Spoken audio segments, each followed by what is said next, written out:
सड़क पे ना जाना पड़े। उस ज़माने में रिक्शे वगैरह चलते थे, कभी कभी मोटर कार चलती थी या बसें चलना शुरू हुई थी, तो इस डर से हम लोग गलियों में ही जाते थे। किसी भी मोहल्ले में जाना हो, यानी मौलवीगंज में हमारा मकान था एक, तो हम लोग गली गली होते हुए चौक तक चले जाते थे। और जब मैं घर से निकलता हूँ तो चाचा नमस्ते, ताऊ नमस्ते, बाबा नमस्ते करने वाले दसियों बच्चे मिलते हैं, तमाम पैर छूते हैं और तमाम आदर देते हैं।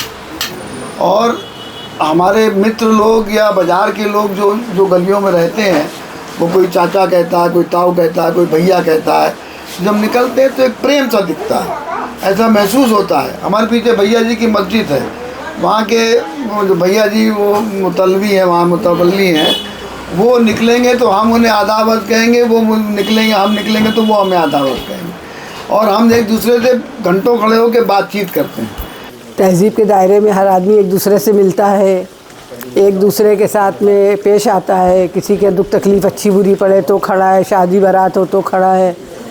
तो ये सब चीज़ें हैं, चाहे रात को 2 बज जाए। पटासे वाली गली ये यहाँ इसलिए मशहूर है कि यहाँ पे हिंदू मुस्लिम शिया सुन्नी सभी बिरादरी यहाँ पे रहती थी। तो शिया लोगों का जो मुहर्रम होता है, तो मुहर्रम में जो मतलब मीठे खीर के वो बनते, मीठी खीले, तो उसके लिए ये बतासे वाली गली मशहूर है। बचपन में मालूम ही नहीं पड़ता था कौन मुसलमान है, कौन हिंदू है, कौन सिख है, कौन ईसाई है। 60s के आसपास, 65 के आसपास दुकान आता जाता था, मुस्लिम कारीगर होते थे। दिवाली आती थी, मेरे पिताजी उन मुस्लिम कारीगरों के पैर छुआते थे हमसे, और वो हमको गोदी पे लेके मुहर्रम का जुलूस दिखाने ले जाते थे। मुझे आज तक याद है कि वो कदरें, अब तो किसी सर्वेंट को हमने कहा जी रहो, खड़े रहो, लेकिन उस वक्त किसी की बेइज्जती नहीं होती थी। हम उसको घर का बुजुर्ग समझते थे, उससे उसी तरह इज्जत से पेश आते थे। आप जनाब से नीचे कोई नहीं गिरता था। मेरे लगभग मुझे याद है अपने बचपन में कि सारे त्यौहार हम लोग मनाया करते थे, बल्कि रंग में भीग के आ गए तो डांट पड़ रही थी। डांट इस बात पे नहीं पड़ जाती थी कि हमारा मज़हब ख़त्म हो गया था, रंग में भीग के आ गए, बल्कि इस पे पड़ती थी कि अभी अभी जाड़ा ख़त्म हुआ, आके तुम नहा रहे हो ठंडे पानी से। पहले त्योहार किसी मज़हब के नहीं होते थे। एक मज़हब जो उसे मनाता था उसके तो ख़ास होते थे, लेकिन दूसरे मज़हब वाले भी उसमें हिस्सा लेते थे और शरीक करते थे। मसलन ये कि अगर कोई नहीं खाता है एक दूसरे मज़हब वाले के यहाँ, तो हलवाई बिठा के उसका खाना बनवाया जाता था, उसको भेजा जाता था, वो उसके यहाँ शरीक होता था। ये बाबरी मस्जिद ध्वंस हुआ था, कसाई बाड़े वाली गली है, और बीच में 2 सकरी गलियाँ उसको जोड़ती हैं। मतलब वो इतनी सकरी हैं कि उसमें 2 लोग कंधा मिला के नहीं चल सकते।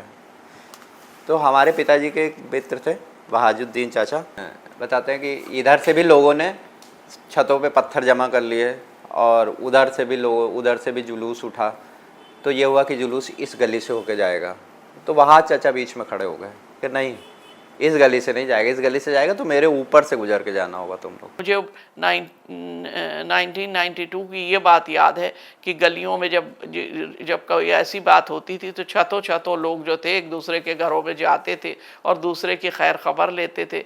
जब कर्फ्यू लगा था तो किसी के पास अगर कर्फ्यू का पास था और वो जाके सब्जियां और वो सब लेके आता था कैसरबाग से, तो वो पूरे मोहल्ले में बंटवा देता था। गलियों में शादी होती थी तो पहले कैटरर तो थे नहीं, घरों में बड़ियाँ बनती थी, मंगोली बनती थी, लड्डू बनते थे, पापड़ बनते थे, सब एक दूसरे की महिलाएं घरों की आती थी, एक दूसरे घरों में जाती थी। और आज हमारे यहाँ आलू के पापड़ बन रहे हैं, आज तुम्हारे यहाँ आलू के पापड़ बन रहे हैं, आज हमारी लड़की की शादी है तो हमारा ये सामान बनना है, तो वो घर में आकर के एक दूसरे से मिल के बनाती थी। अगर एक किसी की लड़की की शादी है, वो एक मज़हब वाला है, तो वो दूसरे मज़हब वाले की भी लड़की है, उसमें बराबर से शरीक होगा। अच्छा, किसी की डेथ हो जाए तो गली में किसी को, मतलब उस ज़माने में भी और आज भी, ये चिंता करने की ज़रूरत नहीं होती थी कि हाय आदमियों को बुलाना, कैसे उठेगा, क्या करना, ना। हाँ, घर वाला अपना रो रहा, पीट रहा, जो कुछ भी उसको करना वो कर रहा, बाकी आए बोले हाँ भाई किधर, बस ये बता दो किधर चलोगे, कानपुर की हसाकुंड।